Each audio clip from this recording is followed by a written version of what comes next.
This is Jack again on intercourse. Now this intercourse scenario is also another history on its own, which I will have to cover, and how that came about. Because in terms of interdimensionality, it did not happen like that. You know, like people have babies here.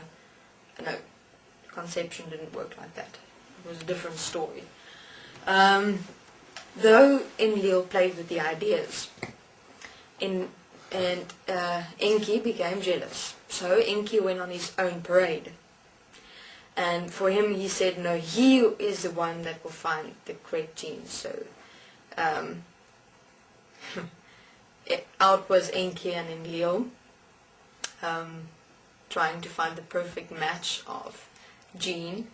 By then also it was known that interdimensional beings have a specific gene essence in them, which exists within and as them, which gives them their form, which gives them their expression, etc.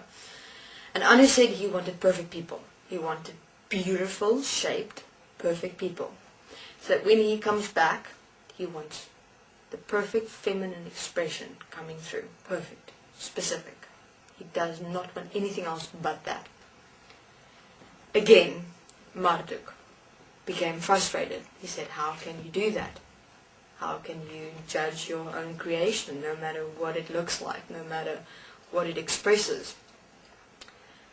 And Marduk made these comments a lot, but Anu and Enki and Enlil just kind of brushed him off.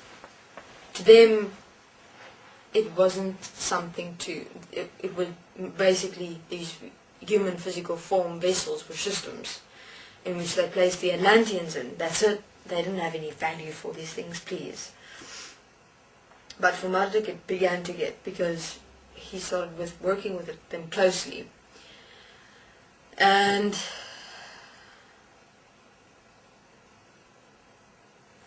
so they started making these comments, and who found the genes eventually? Enki found the genes, the race with the perfect genes of feminine expression, with the male coming together, forming the perfect human physical form, which is done through intercourse. And why did they require a specific gene, a specific genetic code? Was to, because at the time, literally all the ape men looked exactly the same. The women, exactly, the feminine expression, exactly the same. So they were literally duplicates of themselves. And they started fighting amongst each other because they looked exactly the same. They were seeing themselves. Imagine you're born into a world and you're seeing everything for the first time. And you're seeing that everyone is exactly the same. And that is like really messed up. So they started fighting amongst each other, and then these ape men, women started killing themselves, each other. Like, they went crazy. So their first project failed.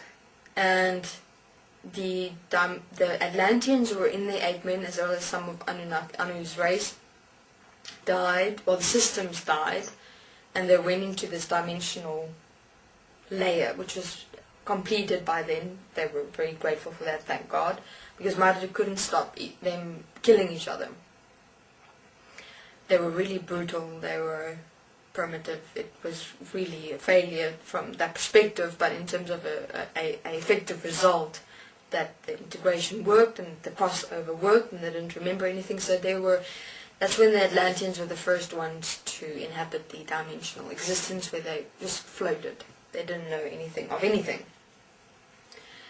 And Marduk was not satisfied. Anu wasn't satisfied. The serpents, everyone. So what they did was, they said, right, let's bomb this project completely. So at that time there were only the dinosaurs left. And they said, okay, let's keep them there for a moment. Let's get everyone here first. So that's what they set out to do. So of course they waited for a while. First they worked while they were waiting, because they had to wait for the planets to manifest according to the gravity of the core of all the planets that were placed in. And they speeded up the process. That happened quite fast. And they worked on the physical human form as it exists right now. That's now Enki and Leo under Marduk with the programming. It was just perfect. It was really perfect.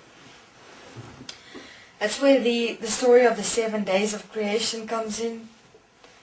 Who were actually involved were the Anunnaki, the Syrians, the serpents, and the Leviticus.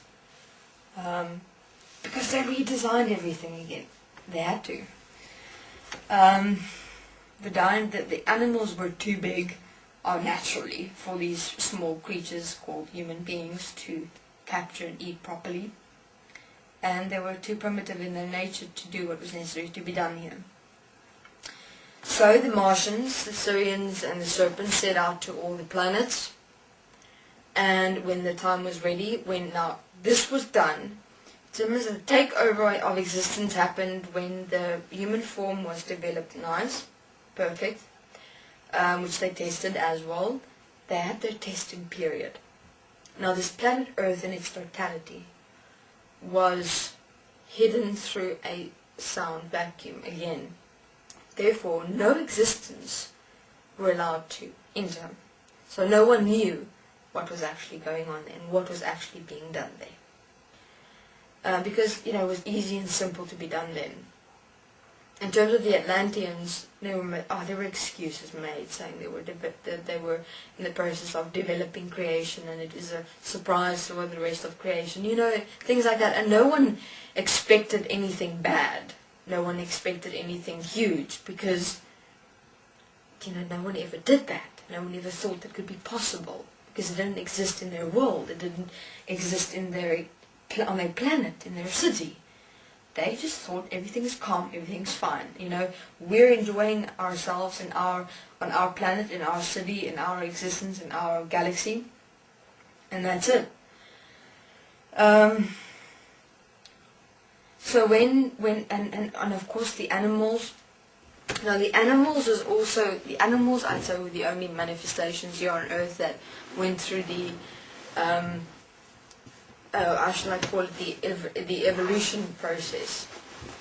Where the animals kind of evolved into the shape they are now from a certain original shape. So they were busy planning the evolution of the animal kingdom, nature. The animal kingdom, of course, through the serpents, the human beings' evolution through the Syrians, and the nature's evolution through the Leviticus were all involved. And when they found they were complete, their layout was complete. First, this. Enki and Marduk worked together in terms of the lifespan of these beings. So I'll continue with the lifespan in my next interview. Thanks.